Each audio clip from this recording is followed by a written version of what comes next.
right. So we are back. This is EETF. I am back on the new continent. Glad to have you listeners back again, just in case you didn't like one-on-one interviews. So let's talk again about movies. I have with me tonight Kyle Hildreth. How are you, sir? Doing great, Patrick. Thanks for having me. All right. Always a pleasure. We also have Hector Contreras. How are you? I'm good. How are you, Patrick? Good. The time difference is okay now. Are you still jet lagged? Mentally, but not physically. Yeah, we are. I'm always in a shitty mood, but that's that's just regular day, I guess. Spoiler, y'all. Yes. We also have, and my order on the screen just changed. We have Woody Mitchum. How are you? I'm doing well. Missed you, Patrick. Oh, good. Thanks. Welcome back. And we also have Nick Bamback. How are you?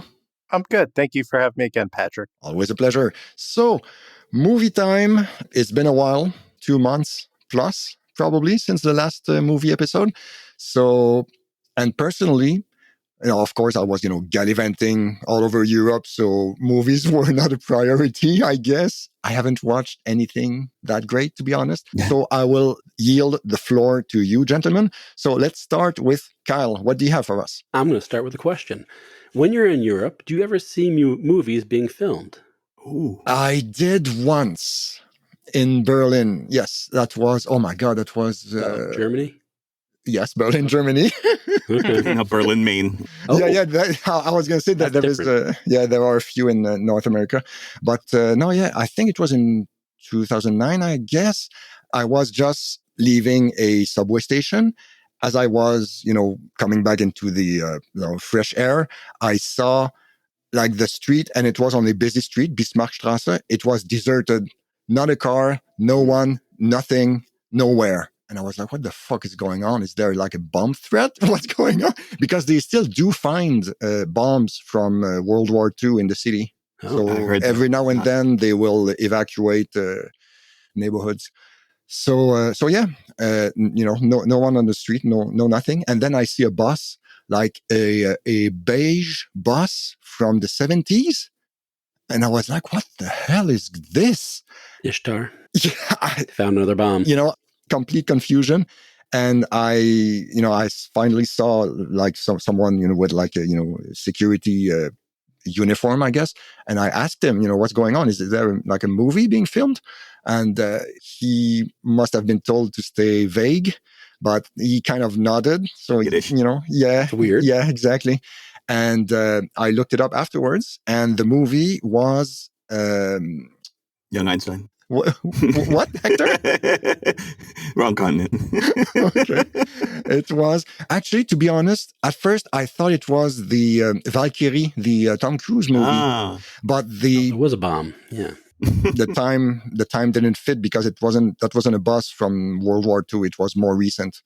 So the movie was Der Bader Meinhof Complex. It was the Red Army faction terrorist attacks in the 70s in Berlin. Oh, wow.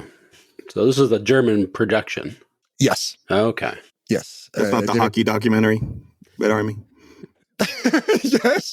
Okay. Of course it was. Okay, just checking. There you go. The Rote Armee Fraktion, Red Army Fraction or Red Army Faction, aka RAF, from 1967 to 1977. So the movie is from 2008, 2009. It's actually a good movie. Legit. I know somebody in it. Yeah. So I just walked on the set. Well, I would have loved to have seen you like walk by and wave like Waldo. Just hi guys. No better yet, stop, like walk in, go and then back out slowly. Well, yeah, and then I get blown up by a bomb, by a car bomb. Actually, if you guys saw the movie Run, Lola, Run, yeah, yep. Do you remember the boyfriend Manny? It's been a long time since I've seen it. Yeah, same. I haven't seen it in like 20 years. He was in that movie. His real name is Moritz Bleibtreu, and he is in that movie. Oh. So now, it's a legit movie and a legit good movie. So if you can look it up, the Bader Meinhof Complex from 2008, German drama.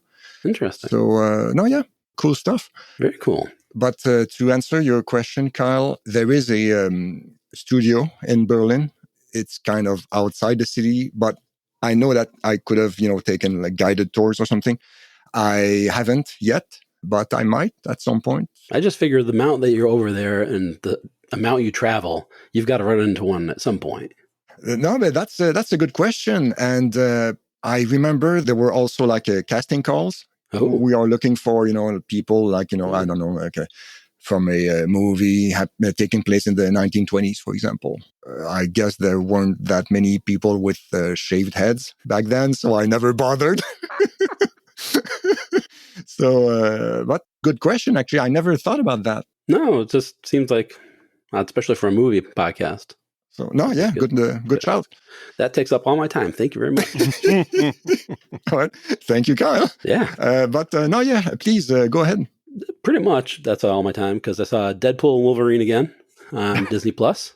Okay. And that was fun. Let's open up that one again. Did you feel like fan service? Was fan service still a big thing for you?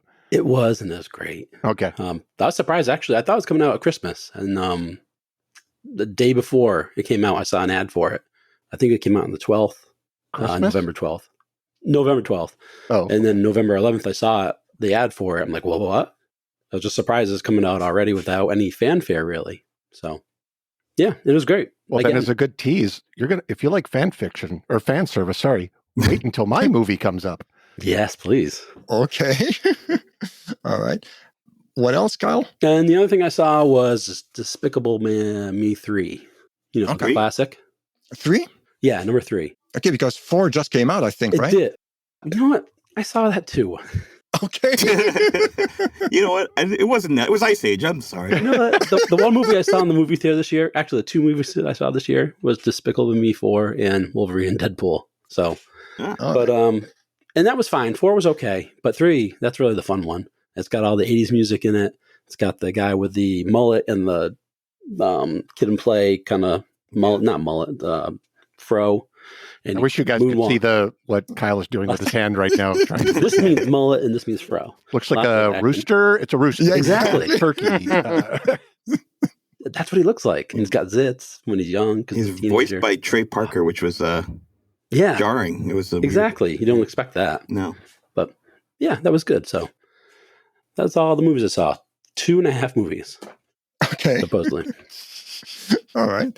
Well, maybe you've seen something else, and maybe sure we can jog your memory as we talk about other stuff. You guys are going to talk about a lot of Hallmark Christmas movies, right? Yeah, exactly. Of course. All I've got. Talk about so fan service, Kyle. Why are you? A lot of Lacey Share Bear talk. Mm-hmm. All right, so I can drop this now. All right. Thank you, Kyle. Hector, what about you?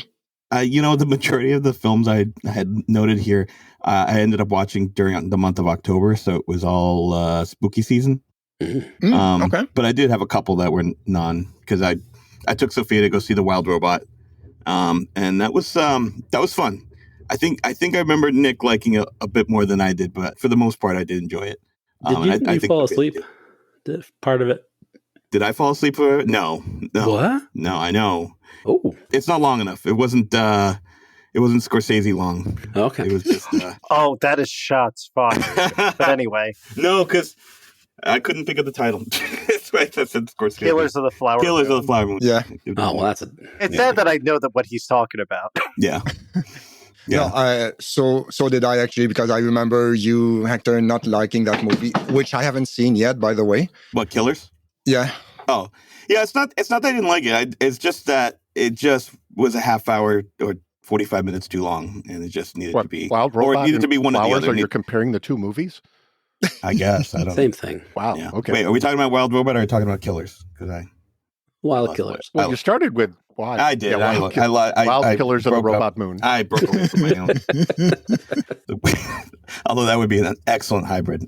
Someone could do an IA movie. Yeah. Mm-hmm, yeah. AI. But yeah, Wild Robot, I'm sure Nick will say more about it. I thought that it started off a little too slow, but then the last, half hour or so, I was pretty invested in the film, so to speak, because it goes through it gives you an emotional punch at the last half hour. Ooh. But it is the first, if you can get through the, what do you call it, slow burn, it's a little bit of a slow burn. Okay. And then the other one that I watched that was non-horror was called the 4:30 movie. Oh, yeah. Oh, boy. Yeah. Look, I keep watching his movies, and they are, ever since he got, I don't know, his weed card, because he's been smoking weed in the last 10 years, he makes the shittiest movies. No, he stopped, though. Yeah, he stopped. He's been done with weed for a good 2-3 years since his heart attack. And he went vegan. He stopped maybe about a year and a half, because I listened to his podcast. So you can't blame it on weed. Just blame it on him. Scorsese? Can't blame it on Scorsese. No. Some people liked it because I was reading reviews, but I just thought it was just too. I don't like movies where they make a joke about. So it takes place in the 80s, in the mid 80s, and there's those jokes where, oh, I hope that doesn't happen in the future. That's not going to happen in the future. And of course, it's something that happens in the future. They make that joke like every 10 minutes, and it drives me freaking bananas. Because it's just like, oh, great God. It sounds lazy. It's a very lazy plot, too. There's very little story to it. And the acting is over the top. Like, everyone is amped up to 12, and for no reason. It just drove me nuts. So if some people liked it, and maybe some people will, it got a different experience. I just didn't. I can't stand any of those movies.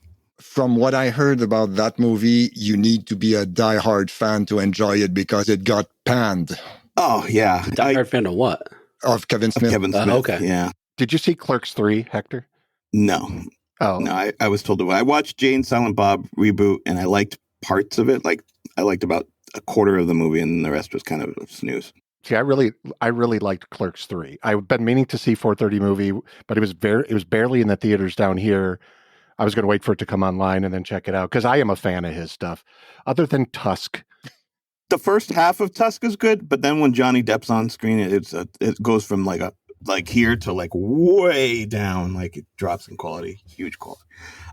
Yeah, that's another one rough one. I liked Red State. I think was the last one I really liked because I thought it was a cool idea. But yeah, especially now, we should go back and watch it.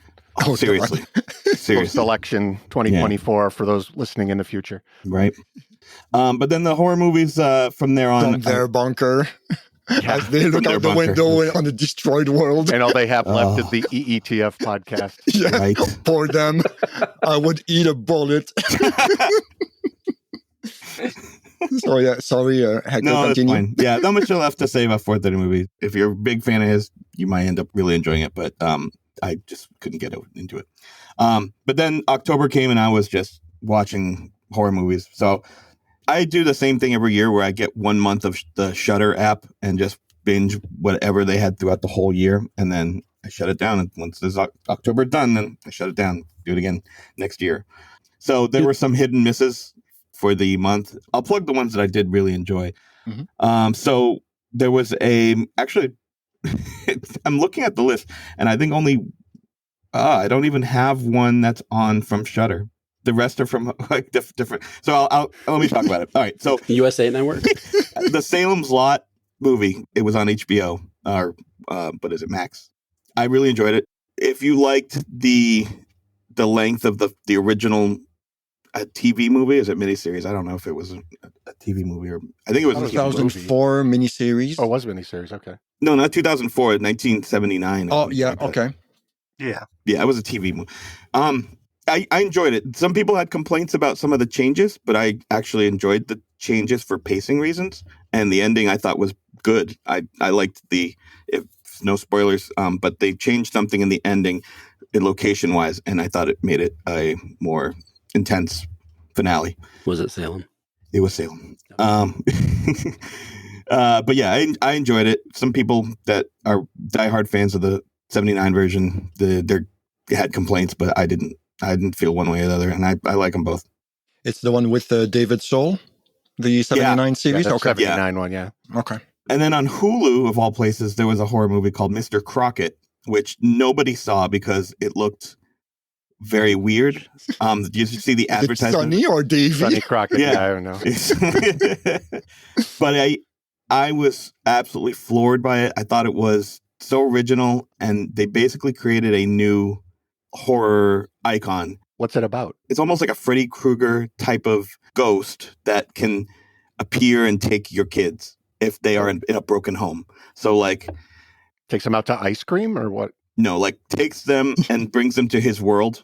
Basically puts them in like this portal that's his portal, very Freddy Krueger-ish, but keeps them there, kidnaps them, and takes them from you. And he's been doing it to also takes them out to the ball game. Right. Sorry. That's not good. Becomes new dad, so to speak. Yeah. But then there's the one mother who, she's not really a broken home. She's just that it just had a couple rough landings. And then he takes the son, spoiler, and then she goes on a vengeance to go find him. And she has to basically recruit someone else that had a similar experience. And then, yeah, they go on a vengeance. I really enjoyed it. I thought it was a good horror movie. The character of Mr. Crockett is so well done that they should set that up for a sequel. But I don't think it's gonna, because no one had said anything about it. Any well-known names in it? No, not that I remember. No, I'm looking it up. Elvis Nolasco and Jericho Hinton. Those are the only two people with a link on Wikipedia. Yeah. Sounds like you're making those names up, Patrick. Yeah. I'm not.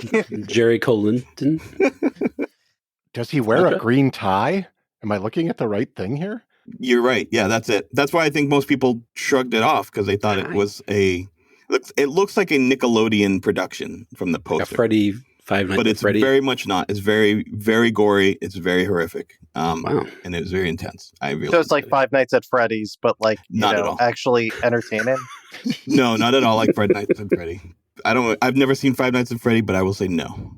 It's more like Freddy Krueger than it is Five Nights at Freddy. Or is it like Candyman? Or like Candyman. It's similar to, it's got the Candyman / Freddy Krueger vibe. So yeah. And he just died. That's kind of sad too. Yeah, till we lost Tony. He was good. He was a good guy. And then the other movie, actually I saw it on the Paramount Plus, was Apartment 7A. Oh yeah. Mm-hmm. I really liked a lot about it, but I couldn't get over a very strong plot hole. There's no B in Apartment 7A. There was no B. There's no side. There was no. There was a sublet. It was horrible. No. But I like to reference Kyle. Spoiler for anyone for anyone's listening that's wants to watch this. Skip ahead.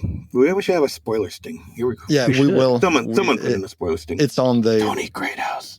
Somebody put it. Yeah. But yes, there is in the first. So this is a prequel to Rosemary's Baby. Mm-hmm. And in Rosemary's Baby, the couple, Mia Farrow and Carradine, what's his name? David? John Cassavetes. Cassavetes. Yeah, Sorry, yeah. John Cassavetes. I don't know why I said Carradine. Mia Farrow bumps into one of the neighbors who is a rehabilitated drug addict. And she's very New Yorky and Brooklyn. Just talk, and saying, I love it here. And she's the same character as who's in Apartment 7A. Who's having a completely miserable experience, very similar to what Mia Farrow goes through in Rosemary's Baby. So that really does not bleed over into the two films, and it drove me nuts the whole time because it's like that character is not the same as the one in this movie.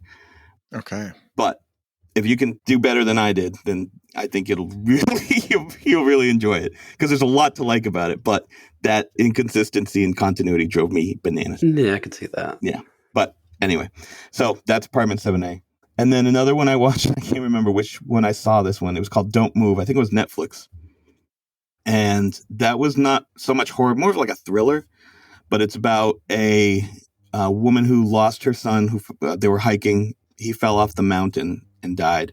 She goes up to the mountain to go, like a year later, to go and honor his death. And someone comes up there and you find out that he's actually been following her. You find out that he's a kidnapper. He injects her with some sort of serum. Something that paralyzes her for like an hour or two or something like that. And so is it the 4:30 movie? Yeah, I was just gonna say that. I don't know how you can inject somebody with that, but And did the guy fall down the mountain listening to In Excess? oh. Sorry. Oh shit, that was funny. Was it? Yeah, it took a minute. Okay, sorry. So she escapes him, but she's also like paralyzed, kind of ish. So she needs to get away from him. But it's basically the thriller is that she's trying to escape him. He's trying to chase her. So it's a big chase movie. I guess is that called cat and mouse thriller? I don't know. Sure. We'll just say that. Yeah. But yeah, it's I thought it was pretty good. It's I gave it a 3.5 or 3 out of 5 stars. So definitely a movie you can throw on. Co-produced by Sam Raimi. Oh, Sam Raimi movie. Mm-hmm. All right. Sam Raimi? Yeah, but like on Netflix, which is, oh, this is good. Oh, this is not so good. Reception. Yeah, positive reviews, mostly. It's not going to win any Oscars, but it's just a fun popcorn thriller. All right. Yeah, I dig it. So don't move. Okay. It's a cat and mouse and a popcorn? Yeah. Okay. So just Got it all. how many qualifiers do we baby. put on it? Right. You got it. 3.5. What do you want? And then the last one I have is music by John Williams documentary. Oh, Okay. I'm a sucker for that, any John Williams score, so I was just see it. It's under 2 hours, basically just watching some of the shining moments of his career, the big movies. Not an expose. It's not gonna. It's not. Finally. He didn't have a drug rock and roll life. It just basically like this movie, and this is how we did this, and boom, and then next movie. And I didn't care. It was just I was like, that's great. It plays nice scores and shows the right movies, and it's like, oh god, it's so good. Made me want to watch all the Spielberg and pretty much everything that he did. Would you mind giving us a spoiler as what the last movie was? What they ended out on? I honestly, or the crescendo point. You know you're supposed to send these questions beforehand, Kyle. You are, yeah. You don't do me on the spot. Sorry. I'm trying to remember what I guess it would have been Star Wars. the last, one of the last Star Wars movies. Oh, because Rise of Skywalker. Yeah. Yeah, that probably was it. Ah, yeah. Okay. No, it really was. I was wondering that as well. I think it was Rise of Skywalker, but he also Really? goes into Tanglewood. Yeah, because that was like one of the wasn't that the last Star Wars that he did? I don't know if he did it or not, but Yeah, he did the last one was the Rise of Skywalker. Yeah. oh, okay. Because he only did 2 movies this decade. It's The Fabelmans and the Indiana Jones Dial Destiny movie. They That wasn't said, there. here it says that he also contributed the theme music for the miniseries Obi-Wan Kenobi, Yeah, but I Which think was that's mainly subsequently adapted further by William Ross. yeah, they he build it didn't off talk of about his, it. so he'll get a Okay. writing credit. It's kind of like story by, I think. Ah, okay. Mhm. I Okay. feel like he does any type of music, he just gets nominated for an Oscar at Oh, this yeah. rate. It's like Kinda John good. Williams, he did like a note. Okay, it's Oscar. Yeah, He's the Meryl Streep of music. He really is. Mm-hmm. He's 92. Jesus. Yeah. Okay. Wow. All right. Okay. So anything else, Hector? I will just say the substance, but I'm going to let Nick talk about the substance, and I'll pipe in on that one. Yeah. I saw that too. Okay, so we can start with the substance then. Well, hold on, but you're not next. Oh, not that? Exactly. Oh, I thought I was. Wah, You wah. switched up the order. Yeah. Yeah. Sorry, my order Oh, changed. didn't And, speak God for damn like it, 10 minutes. Patrick Dupuis. My Sorry. God. No, it's good. No, It's good that you go last. You've got the most. Probably. No, you do. You definitely do. Hit the cue, Patrick. Yes. Okay. Okay, so thank you, Hector. And by the way, I'm gonna, screw up my bumper. But Hector, was there anything that you hated, like fuck this movie, and you bailed halfway through or something? No, 4:30 movie was as low as it got. Okay. Yeah. All right. I don't think so. so. I mean, yeah, because we talked about Watchers last time. Mhm. Oh, yeah. That fucking movie. There are a couple. Azrael, which was on Shudder, is okay. Nothing special. About Smurfs? No, surprisingly, I was waiting for him to show up. Gargamel, the whole thing. You did? Yeah, and then Oddity, which is also on Shudder. I thought that was pretty good. Not great, but pretty good. Oh, I had a question. Sorry. This really screwed the bumper up now. Okay. Does Shudder make its own movies like Netflix does? Yeah, they're Shudder original movies. I don't think that they're not like filmed like Netflix, Well, but they're okay. distributed through Shudder. Okay. Yes. That's all. The end. All right. So thank you, Hector. Woody, what about you? All right. So I've got 1.5 movies. So, Okay. and I'll go because this is a throwback to an earlier episode, which, so I went to a movie and I fell asleep in it. Oh, That's what we'll go back to. So, but in the meantime, though, I went back because I was like, why have I only seen 1.5 movies? And then I looked back at like everything that's come out since Deadpool and Wolverine. I'm like, because I didn't want to see any of them, except this one. So that movie is Saturday Night. Oh, okay. So the Saturday Night Live movie. Yep. So I went with a buddy on a Friday night at like a 9:30 show, and we got in, and it started. I don't know that I liked it, which is part of the reason why. Is it so frantic from the jump, and the way that Jason Reitman films it. I understand he's going for the manic component of it, but it got so hard to follow for me that I think that's why halfway through I fell asleep. Plus, it was after a long week, one of those kind of things. But I thought the one thing I liked was the casting. So the guy they have playing Chevy Chase is the ultimate a-hole and was perfect for that. Just like the real guy. Right, exactly. And then the guy they've got playing, who I didn't realize it was the same guy playing Andy Kaufman and Jim Henson. It's the same actor. I didn't realize that. Yeah. But I thought his Henson was really fun. And then, of course, our local Chicago guy, Lamorne Morris, as Garrett Morris. I like that as well. Oh. So I thought the casting was dead on. I thought the John Belushi guy was, I want to say over the top, but from what I hear about stories about him, it's like, it's pretty close. But I don't know, because it's just such a stream of consciousness movie where their show is going to go on. It's kind of like, I guess, Hector, to your callback earlier about that's not going to happen in the future. And it's kind of like, yeah, regardless of all of this insanity going on, you still know what's going to happen. And so maybe that's part of why I kind of fell off of it. So I don't know, Nick, was that one of the ones you saw? Oh, yeah. I saw that opening day, and it's a movie where I kind of feel the same way, that you kind of know what's going to happen. It's like, oh, are they going to put on the show? Well, of course they do. Like, they all get their shit together. The reason why I liked it so much was I thought you were going to say that it's very much like Aaron Sorkin. Like, it's very much that West Wing Social Network kind of vibe. Newsroom vibe. Yeah. Yeah. I really enjoyed it because it kind of gave it a little bit of a thriller, almost like this like frantic energy where you're it doesn't stop like for the whole hour and 50 minutes. Like, it just keeps going. And sometimes it's too much. Like, it's a little overwhelming. But the one thing I liked about it is that they had mostly unknown actors or people who aren't like super famous. So you can you're not like thinking in the audience like, oh, that's someone playing Gilda Radner or Dan Aykroyd or so on. And I thought that was actually one of the strengths of it was the casting, because I thought they got most of it pretty dead on. Like you said, like the Chevy Chase one was like near perfect. It's because Chevy Chase is such an uber asshole. But I enjoyed it. But I think it's almost, the people who are going to enjoy it are probably the ones who probably watched it or know of it. You know what I mean? Yep. Yeah, because I would say through your casting, what you're talking about, like Lamorne Morris, who, do you guys know who that is? I know you know who it is, Nick, but you guys know who he is? No. He's from New Girl. Kinda. You ever watch New Girl? So, but he's, so I knew who he was. And then I would say the second most famous person, just looking at it, is Film Wolfhard from Stranger Things. Yeah. Plays a page.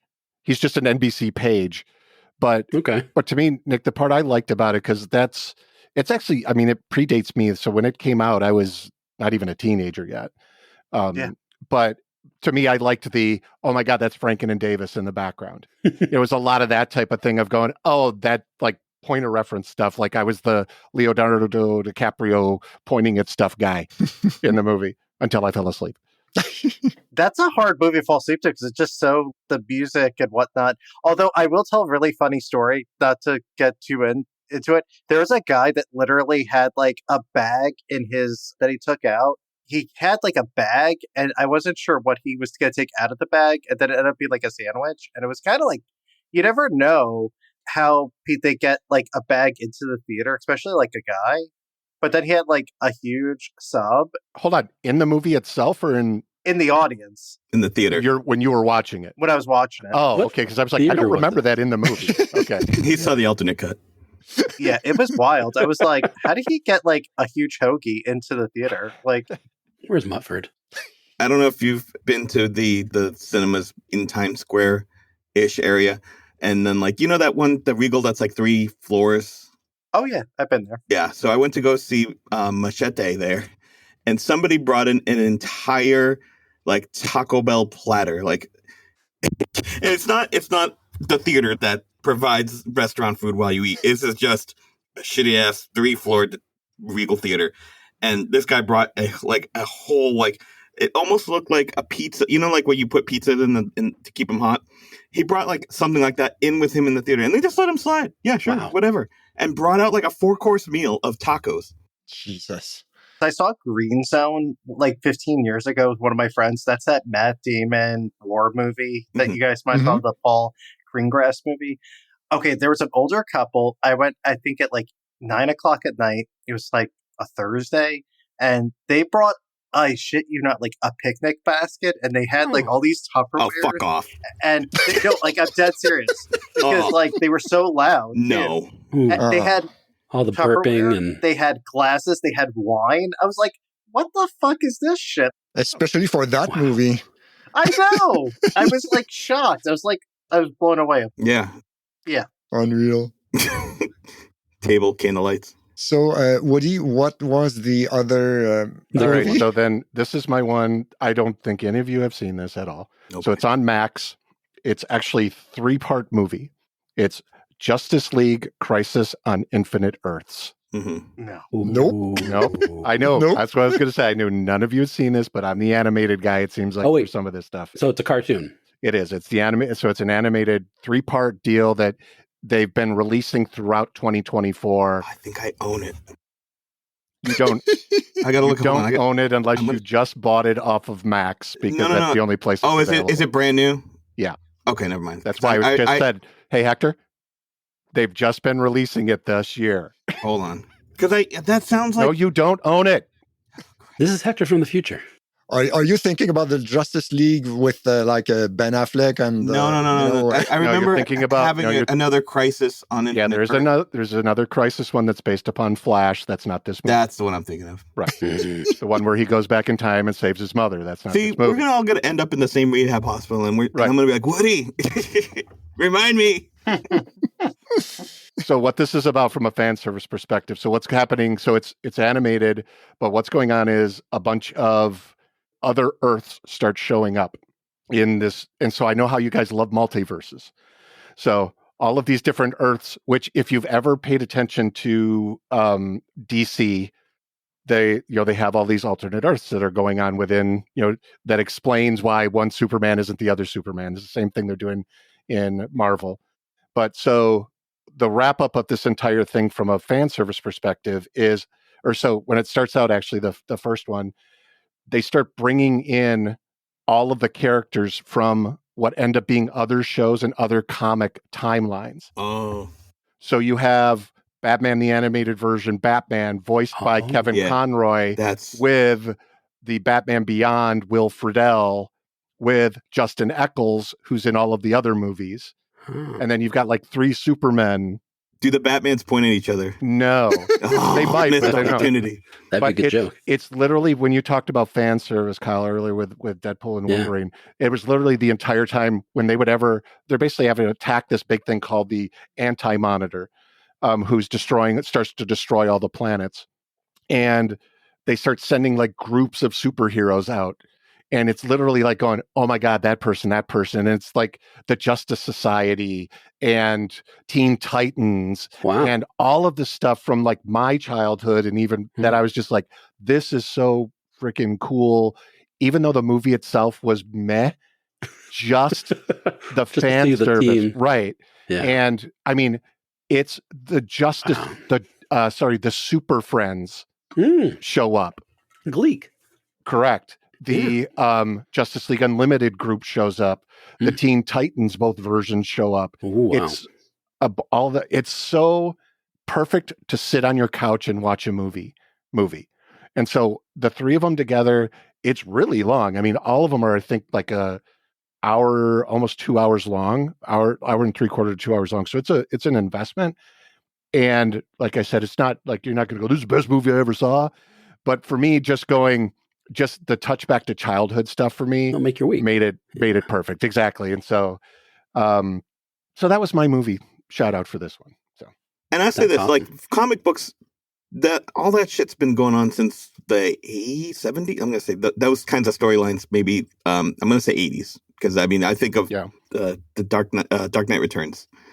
And then, since then, everyone's been comparing, like, the movies just suck compared to comic books. But now the comic books they're finally matching or getting closer to match to some of this animated films.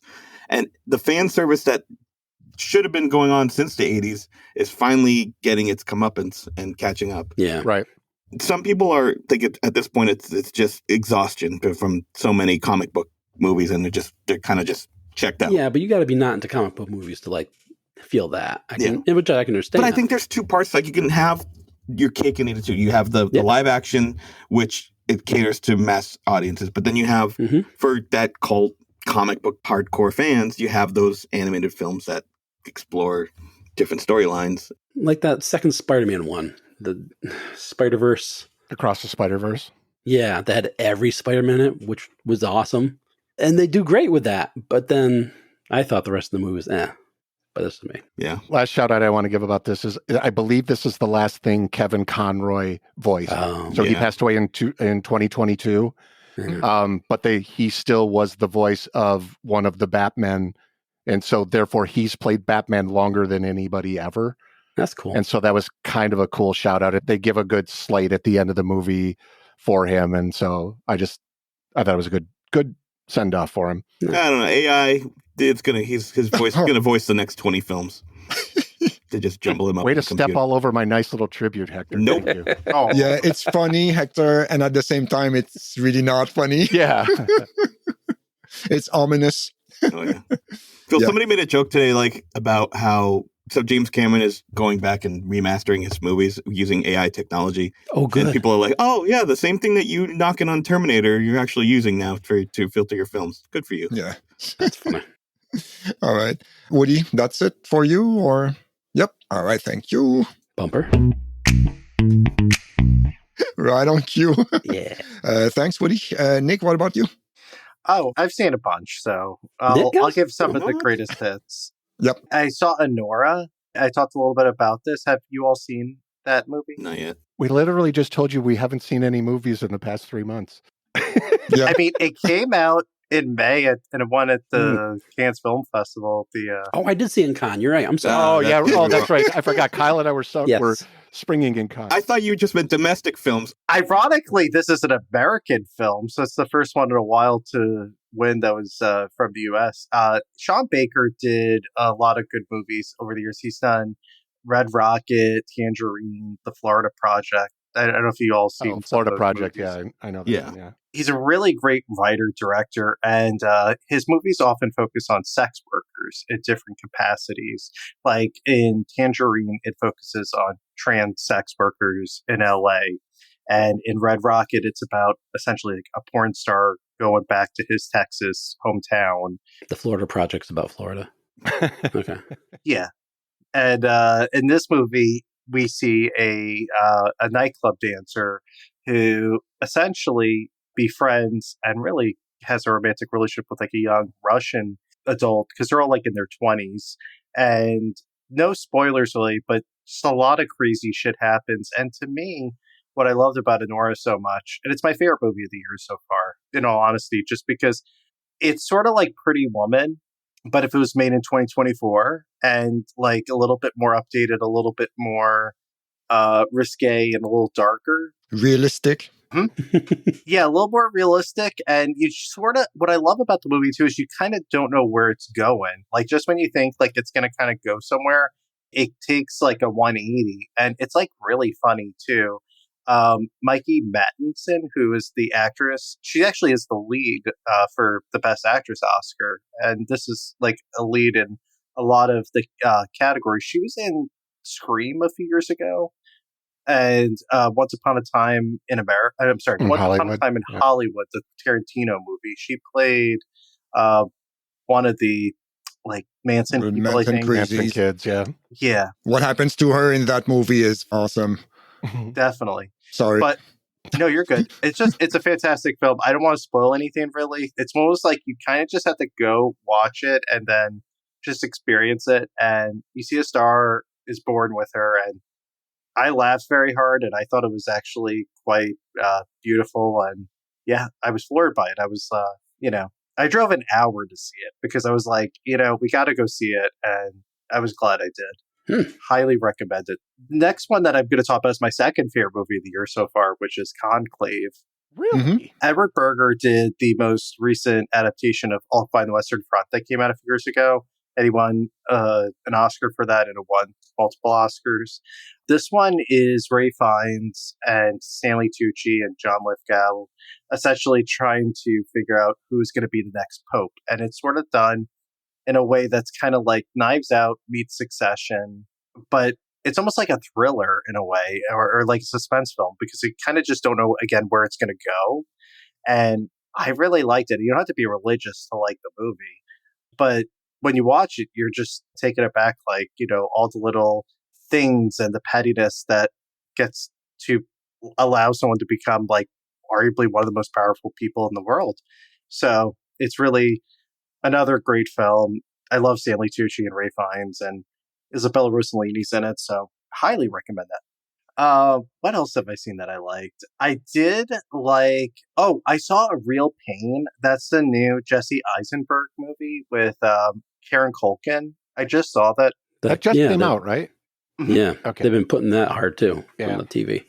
It's only like 90 minutes, and it seems very much like it's accidentally went to theaters because it felt very much like a Hulu kind of movie, like a streaming type of movie. Oh boy. Like, I don't know if that makes sense to y'all, like sometimes when that happens, but it was really good, and it's like very funny and also very sad because it's about two cousins who are kind of estranged from one another, and they're like they're like in their 30s, like late 30s, and essentially their grandmother dies and they go to Poland because they're trying to honor her legacy because she was a Holocaust survivor. So they take one of those horrors that, takes them through Europe, and they're sort of trying to understand their relationship, but also hilarity ensues. Yeah. Yeah. It's, but it was like funny, and it's also kind of sad. It has a good balance of the comedy and the drama that I really liked. And I mean, Jesse Eisenberg always comes across like not human sometimes. I don't know if that makes sense. Like, he has that like robotic, like Lex Luthor. Yes, It's ridiculous. Well, he wrote and directed the film, right, Nick? Yes. Mm-hmm. Yep. Okay. He did. Co-produced it as well. Yeah, he did a really good job. And Jennifer Grey is in it too. Oh. I didn't recognize her until after I left the theater, and I was like, "Oh shit, that is Jennifer Grey." And the nose. Yeah. It was solid. She don't have that nose anymore. I know. You don't even know who that's her. Yeah. Highly recommend it. It's only 90 minutes too, which is like a plus. Like, I love like short movies like that too. But isn't that regular? Because it used to be like 90 minutes was standard. Yeah, I love it. Yes, please. I was just looking up, Nora was 2 hours and 19 minutes long. So that's That seems insane. Speaking of insane, Wicked at 2 hours and 40 minutes, and it's a part one. Whoa. Don't talk about it. We haven't seen it yet. It's not even out yet. Can't talk about it yet. Next episode, we're going to be talking about that a lot. It comes out tomorrow. Comes out this Friday. I'm taking Sophia's in the future. Good luck, Hector. For those of you in the 2 hours and 40 minutes for a part one. Side note, I love how they're having signs that say you can't sing or dance during the movie. It's like, because they're going to have like a sing-along version in Christmas. It's like, I don't know. I was going to say, didn't they prove that they got more people in the theater when they could sing and dance? Why would you tell people to not do that? That's ridiculous. Well, I've never seen the musical, so that would actually benefit me. Neither have I, but I can still sing, "If I Look to the Western Sky." I don't know. Yeah, but if you're loud and not good, then people want to hear you. Stop describing yourself. Yeah, so no flash mobs in the theater. Oh my Shots fired. That's amazing. I think I still can't get over the fact that Gladiator 2 is shorter than Wicked. Right. Like, that doesn't really make sense to me. I know they've been trying to do a Barbenheimer thing with Gladiator and Wicked. Oh, do you know what the term is, Woody? They like named it. Trying to set you up for it, Nick. Yes. Oh, go for it, Woody. No, I'm setting you up for it. Yeah. Oh, it's Glicked. Yeah. Oh, Yeah. my fucking Christ. Nope. Shoot me now. Yeah, they didn't even try. Speaking of not trying, Gladiator 2, come on. It's been, 25 years? And they come out They with had to movie wait for his 2? son to grow up. Still, you don't use the number 2 for that kind of movie. What do you use it? Every movie that's a sequel now, you don't use.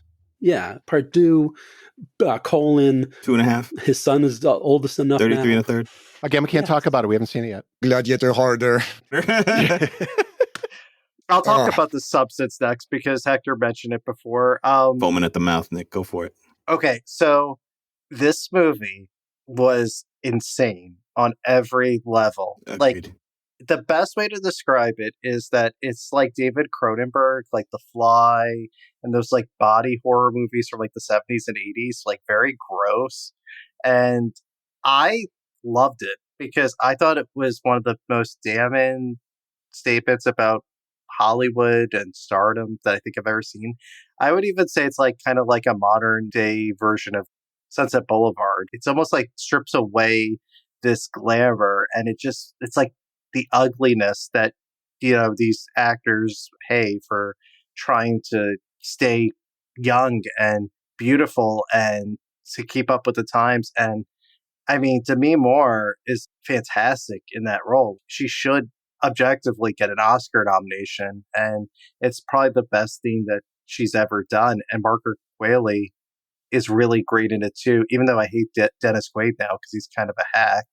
But I mean, I thought it was fantastic. I know, Patrick, you've seen it too, right? Yeah. What was your take? Because it's like one that either you love it or you hate it. I mean, I liked it when I saw it, but the more I thought about it, the less I liked it. I mean, I think you already know that it is not exactly a subtle movie. And in a way, I kind of wish it had been more subtle. Yeah. It's very in your face, and that's fine. It's very stylish, and it's very, how can I say, like over the top style wise, like with the, fisheye lens and, like bright colors and all that. Demi Moore is great, as you said, but maybe I saw too many horror movies in high school, but like the movie Society from Brian Usna. Yeah, Society. That's what it made me think of. Yeah. I've heard of like, people throwing up in the aisles and all that shit. Calm down, cowboy. It's not that bad. Can I ask a question? Yeah. What's the difference between body horror and horror? Body horror uses a lot more bodies. Like it's very grotesque and it's very graphic, and usually there's some kind of like mutilation or disease or deformity or stuff like that. Gotcha. So human centipede would be considered body horror? Oh, yes. Okay. And usually like in those movies, it has to do something with like, of course, the body, but it's also like these like transformations that sort of turn them into something that's like, David Cronenberg, any of those horror Cronenberg films. Also, one thing I did like is the packaging of the product. Yes. I liked how it looked. I don't know if it was the presentation, the font. Like, which product are you talking about here? The substance itself. The movie, like the poster? It's like a serum that you inject yourself with. You acquire it, and like the packaging for that product, the substance, the serum, is really awesome. Like, kudos to that fictional advertising. We all know what to get Patrick for Christmas. Yes. And well, Patrick's got the fountain of youth because he always looks so much younger, like than like all of us. Oh my God. But I will say though that it has the best tagline. What the product is, have you ever dreamed of a better version of yourself? Which is really like when you see that, you're like, it really does make you want to use it, make you think. It's very profound movie, I think. And I enjoyed it. Although I know, Hector, you thought it was kind of unrealistic, the story. And it really is. Like, it's a fantasy film, full stop. You start digging, it doesn't make sense anymore. It doesn't work anymore. Yeah, it's like it's Undone, the sweater song. Just keep pulling and it unravels. There you go. What? Yeah, the bump was that. Whatever that was. But that was my biggest problem with it. And I agree with all the points that you made, because I don't think that the filmmakers were trying to make a subtle film. I think they wanted to put it right in your face, make it as completely obvious as possible. Yeah. There have been films that have done it and made it subtle. There was, like you said, things like Sunset Boulevard, All About Eve, movies about the movie industry. And so this one wanted to do something in the horror scene, but make it completely visual and make it go by quick so you're not bored. The editors pull every stop on this to make sure that it's completely sensationalized. It's just, you can't get bored at this one. And it's still 2 hours, 20 minutes. And it's still 2 hours. It's a very it uses long every one of those minutes well. So I did appreciate that. I agree. But yeah, there are things that, and this is just me, or maybe other people, because it takes me out of it when there are little things that could be easily fixed that would, to bring it into a more realistic sense. I'll just dig in here with spoilers. But yeah, when she body morphs into a younger version of herself, that younger version of herself becomes a Hollywood star instantly, I'll believe that. But what I won't believe is that when everybody in this country has a social security number, unless you are from another country and you come in and then at least something like that, you'd have to explain why you don't exist as a person. It's something as simple as you get hung up on FICA? I do. Is that what you're doing? I can't stop. I couldn't stop thinking, like, how does she getting a job? How's she getting a check? Who's depositing? Like, how is she depositing checks? Like, what is, like, I couldn't get over that. It drove me nuts. Hector, that actually brings to the last movie I want to mention that I like. Then I'll get to some like really like crappy movies that like, well, this is what you're here for. I liked Smile 2, that the sequel to Smile. Okay. I don't know if you've all seen the original. Yeah, I've seen the original. I've yet to see the sequel. It was okay, the original. Like, it's actually, I think, much better than the original. That's what I'm hearing. I'm hearing good things about this. And what I will say about the movie that I think is really incredible is that it kind of takes this idea of like pop superstardom and then sort of like the substance in a way that it sort of like makes it ugly, these aspects of fame and notoriety. And I really enjoyed it because it's Parker Finn is the director and he sort of takes you on this like roller coaster ride and you're never quite sure where it's going. And I thought it was fantastic. And it's really weird because we had like a shitty M. Night Shyamalan movie, another one about pop stardom. Right. I was just going to mention that. Like, I think they came out around the same time, so it made me not want to see Smile 2 because it was, again, about a pop superstar. And the themes were just too similar. I was like, okay.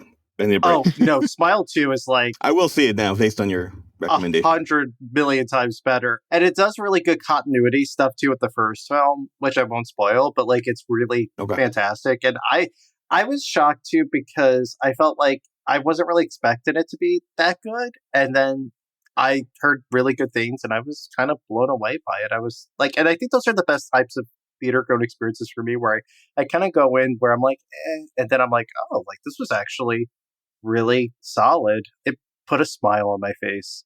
Nice. Oh, and now let's get to the shitty movies, because there's quite a few. Megalopolis, the Coppola movie. Yeah. Oh, God, what a poor piece of horseshit movie that was. Good God. I went to a 9:30 IMAX showing. The things I do for Francis Ford Coppola, like, good God. It was just... What was the last good one he put out? That's a good question.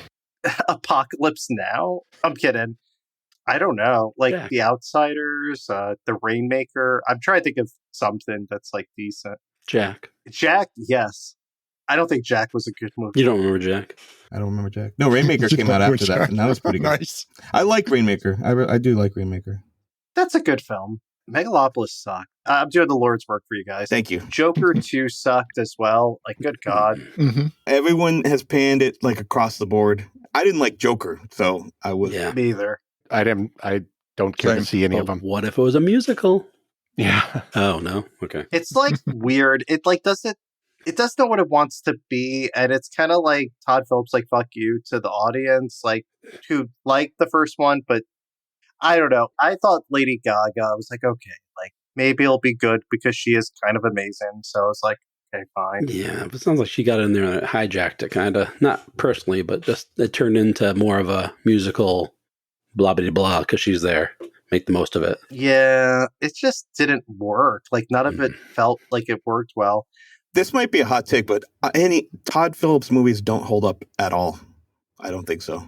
That's a good point, actually. Yep. That is a good point. Austin Powers? Did he do those? No. Nope. That was- No, he did Road Trip. He did Oh. Hangover. He did Old School. Hangover. That's good. Due date. Right? Yeah. I don't know. Oh, okay. What else No, did I hey, not like? I liked Hangover at the time, but Like, I think about it, I don't think it... that's the one I haven't rewatched, but I don't think it holds up. Old School didn't hold up, and Road Trip didn't hold up. They just... Yeah. But none of those hold up, really. Yeah. I wrote a lot about those movies. Like, oh, no. Yeah.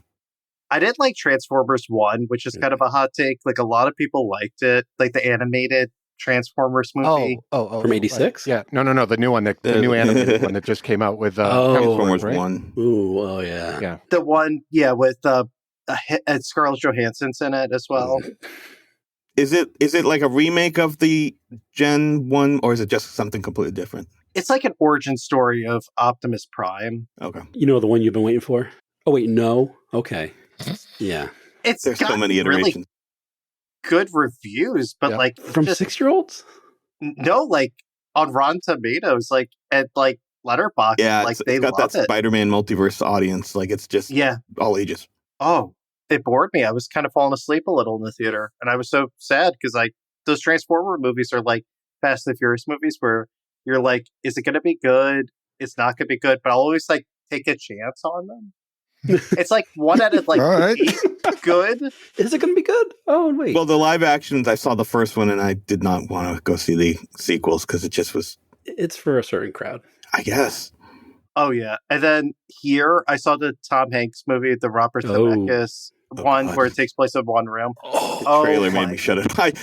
So you talking about bailing on movies? I bailed on the trailer. Right from the trailer. Nick, you saved me on that one. Maria wanted to go see it, and I was like, "Oh, Nick said it's terrible." She was like, "Oh, I gotcha." Okay, cool. Thank you. I love how people take my review seriously. My taste.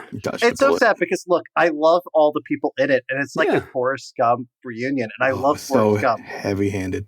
Do you all like Forrest Gump? At least, like, it's a good movie. No. Yeah. No. That's for Patrick. Yeah, of course. Yeah, Patrick has no heart. Patrick wrote the book. Okay, he doesn't like... And Zemeckis is an interesting filmmaker because he always uses like technology with his stories, like Back to the Future and Who Framed Roger Rabbit. It's just a stupid failed experiment that just like okay, why do I care about this couple, and why does it only take place in one room? And like, where's the bathroom? Like, do they go to the bathroom? This family. And it's non-linear, and it jumps around a lot, and it jumps around through centuries and decades. And it's only like 100 Cloud Atlas? Centuries? Yes. Yeah. Like future or past? Both. Well, no, but it's only like 2 centuries, but still it's century. Well, you've got to remember. Well, no, because it starts out in like the 1880s, right? No, it starts in like the 1600s. Oh, it's 1600s, yeah. Oh, no, just because I know it's historical. Yeah, because they show the building of the house. In colonial times, and then it kind of evolved from there. Okay. Yeah, it's just weird and confusing. And another one I almost fell asleep to, and I was like, Tom, what are you doing? Like, What are you doing, love Tom? you, but you're killing me. Oh, and I did see Venom: The Last Dance. I don't care. I will forever defend Tom Hardy and Venom because, yes. So then did you like it or not like it? We're in the you don't like it part now. Oh, I know, but I said Tom, and I always say Tom Hanks, but like my Tom Hardy. Everything always comes back to Hardy. Oh, okay. Oh, it always does because Tom knows the way to my heart. He has a Hardy on. Mm-hmm. Ooh, nice. Get your Hardy on. Where's that button? There it is. That was a good one, actually. That was very good. I'll show myself out. People shit on those movies, but like they're so much fun, and like I don't know. Didn't you say it's the best of the 3? You know, I did think it was the best of the Wait, there's 3 Venom movies already? Yeah. Jeez Louise. I got a lot of catching up This to was do. his last dance. All right. The last. Just like Magic Mike and Venom, they both had a last dance and last. All right, Nick, spoilers galore. Is it really The Last Dance? I don't think so, but like, I don't know. Yeah. Double spoilers, do they hook it up to the MCU in some point at the end, I'm assuming? Ooh, good question. Can I answer it honestly? Mm-hmm. You really want to make me kill myself, do you? Yes. Shit. Does Star Wars get involved? For fuck's sake. There you go, Hector. They kind of do, yeah. Well, no, but they already did that enough. in No Way Home. Yeah. They have Tom Hardy at the end of it. They're trying so hard to piece that together. Yeah, they're trying to piece up. I mean, that's what Deadpool. Oh, yeah. Fox, Sony, Marvel. Eventually, there's going to be one that just has everything. I mean, Endgame was close. I just told you about it. It's called. DC. Sorry. It's a whole different thing. Yeah, all right. That's my. I'm sorry. We had to get the Tom Hardy, love fast in. Oh no, that's sure. fine.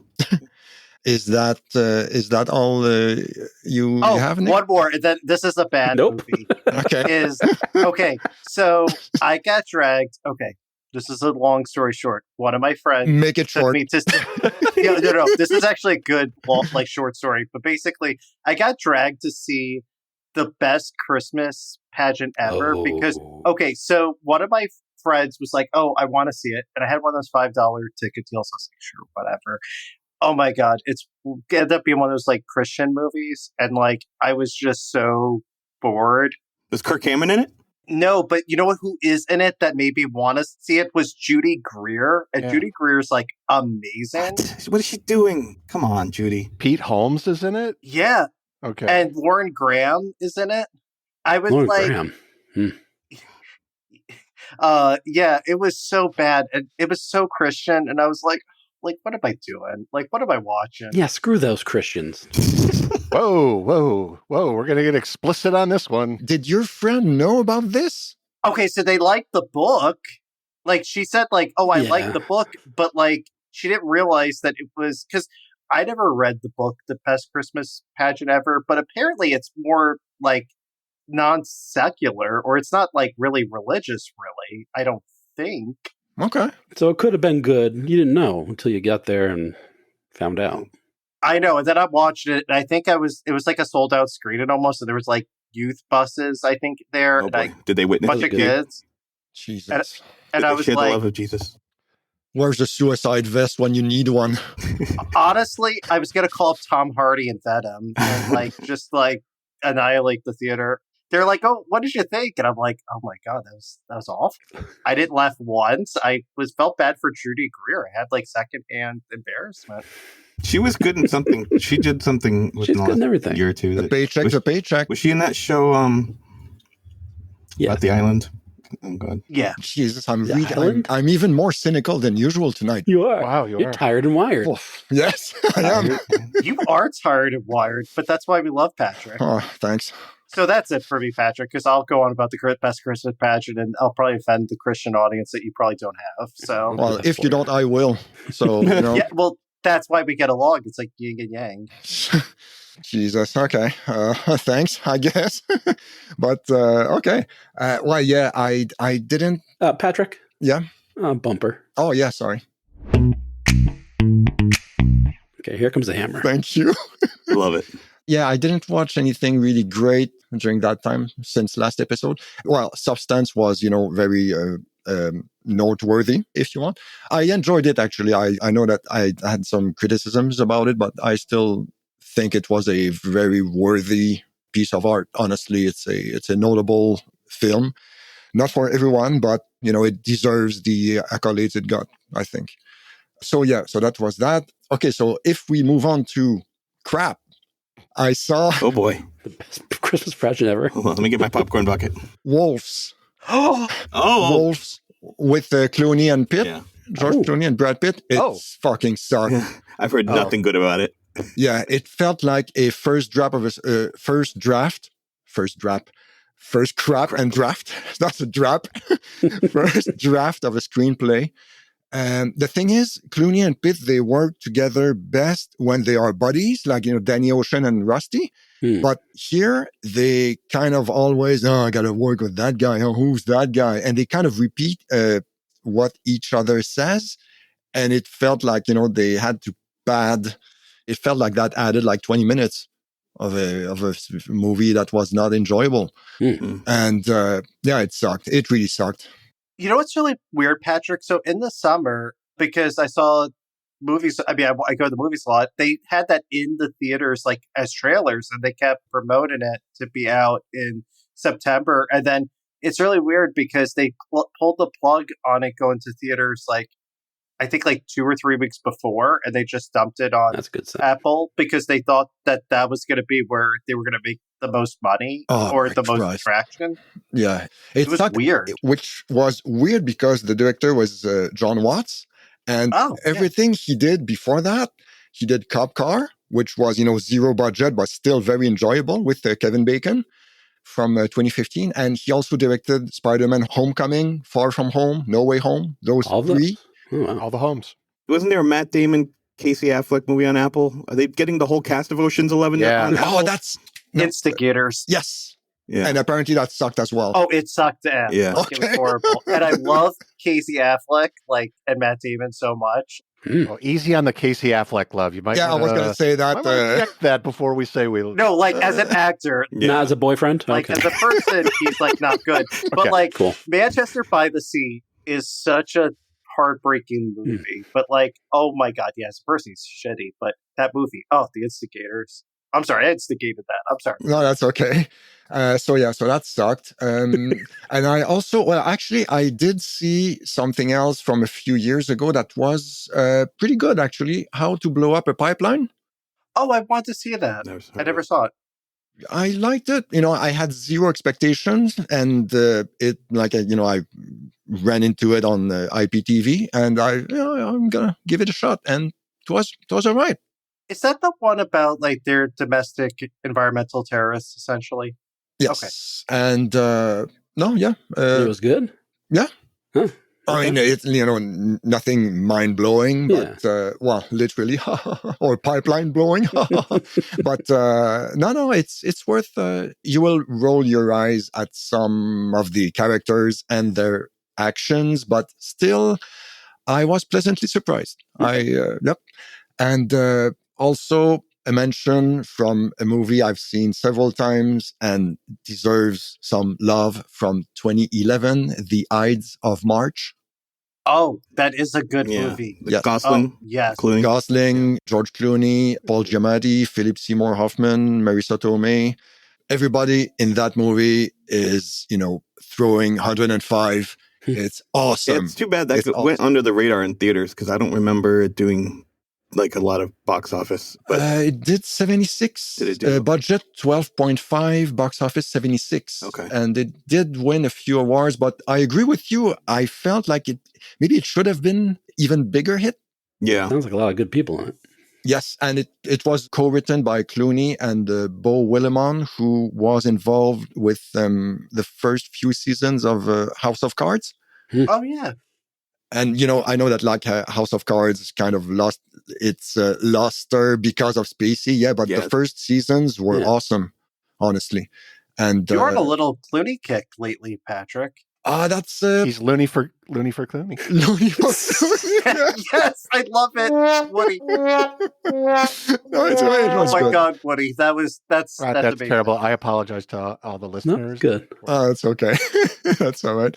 But because I was thinking, early Clooney as a director, he did some solid stuff. He did this and Good Night and Good Luck. Oh. I like Good Night, Good Luck. Back to Life. After that, he kind of... Did he do The American? Was that someone else? Oh, no, that was Anton Corbijn, but he was the main character. And that's an awesome movie, by the way. The American, check it out. Clooney as a filmmaker is I wrote this because I saw The Boys in the Boat last year, and I just think he's like milquetoast, his movies for the most part. It's kind of there's some that are really good, like Confessions of a Dangerous Mind. Yeah. The early ones. But he started maybe not playing it safe, but... they're just forgettable. He's only directed 10 movies. Yes. And they are not bad, but they are just the latest ones, average, Forgettable. Yeah. Milquetoast. Fell off in the 2010s. Yeah. Like The Tender Bar and The Midnight Sky, both of which I've never heard of. I heard Midnight Sky was awful. The Tender Bar was okay. Ben Affleck is really good at that, and it takes place on Long Island.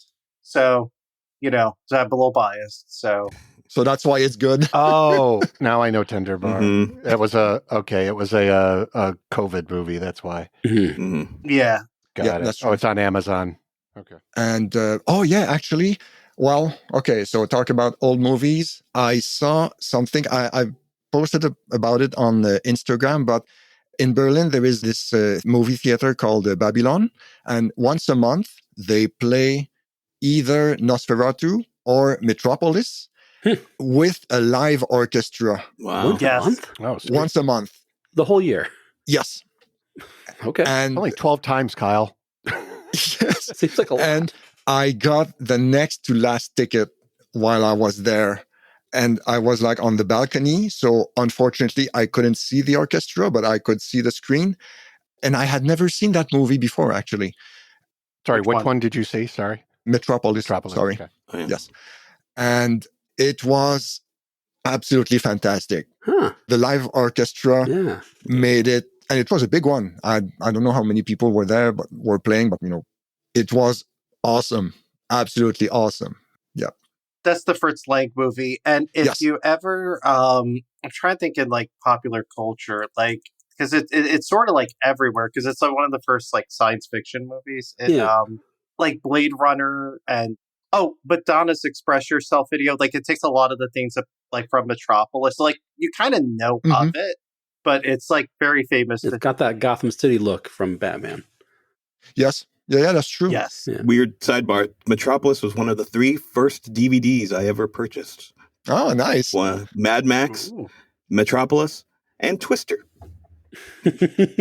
Fun fact about Twister. It's the first DVD ever released. I know. I was a blind buy, like it had just come out, and it kind of coincided with the dawn of DVD. So it was that and The Matrix were like the first of the, I think.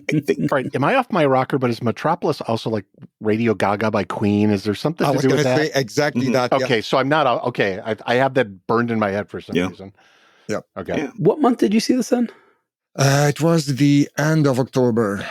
Okay. So yeah, maybe like October 20. So Nosferatu and Metropolis. Actually, I missed out on Nosferatu, but I did get tickets for Metropolis. Yeah, but if you're there one more month, you've been, of course, right there, because it plays every goddamn month. Well, I mean, Metropolis every month, but Nosferatu was like maybe 3 or 4 times a year, actually. That makes sense. Okay. So, sorry, I just got to ask. You said you got the second to last ticket. Yes. So the couple behind you was really pissed. Actually, I got lucky because that was exactly the seat that I wanted. Ooh. The one on the very last row, at the end of the row. So I had no one around me, only one person next to me. Which we know you love. No one around you. Don't need to talk to anybody. Exactly. You were in the lobby. And the other ticket available was like on the same row, but like in the middle. Oh, so, good job. Excuse me, pardon me, excuse me, pardon me. A lot of that. Yeah. No, but actually it was weird because I had never been there before and it was a row on its own. And I had like a huge ass spotlight just behind me. And they didn't use it, so that's good. The shadow of your head was just covering the whole screen. Right, you had to put a little sunblock on. Yes.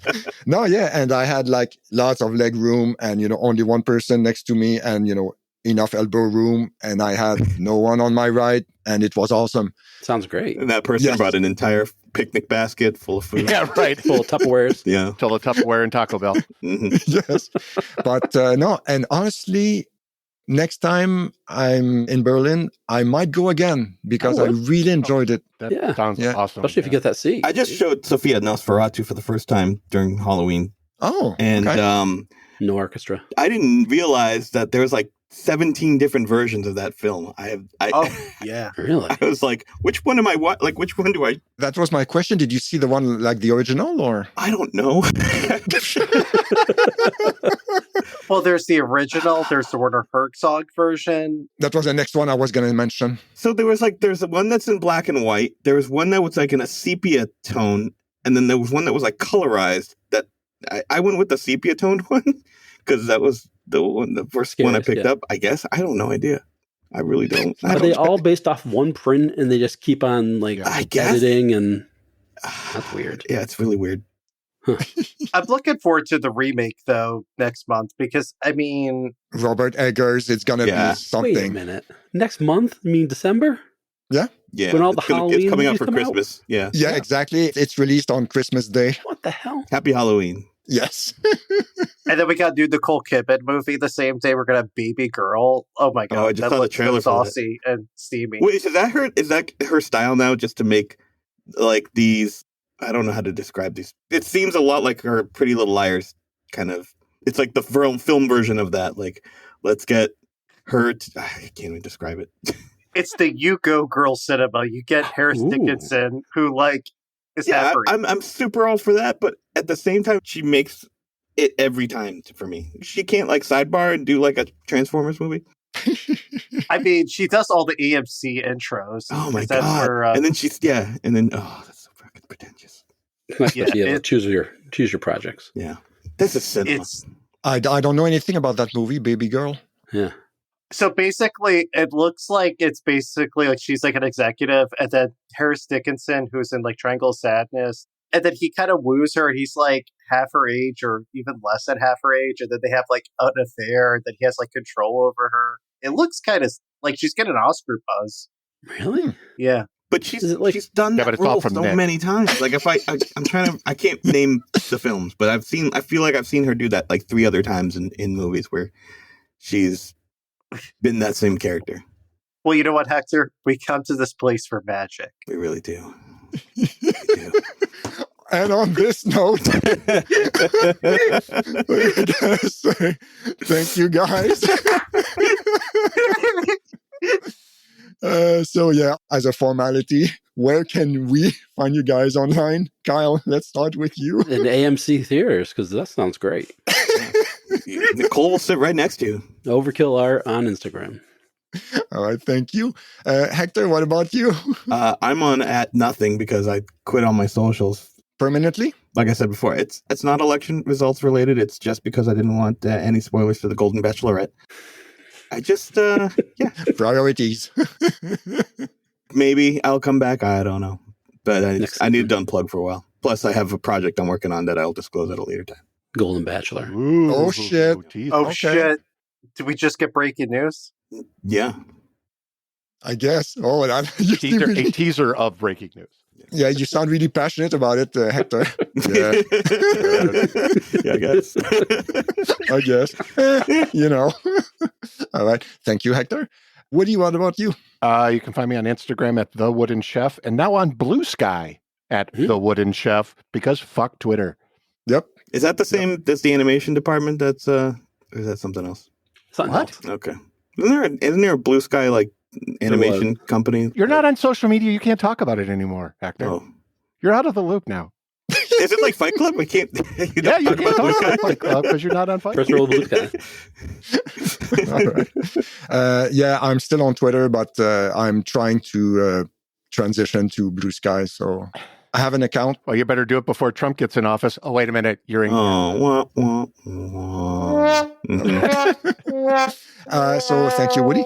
And Nick, what about you? Well, thank you for having me again, Patrick. You could reach me on any social media at Rocket Retro Pod. We're on Blue Sky now, too.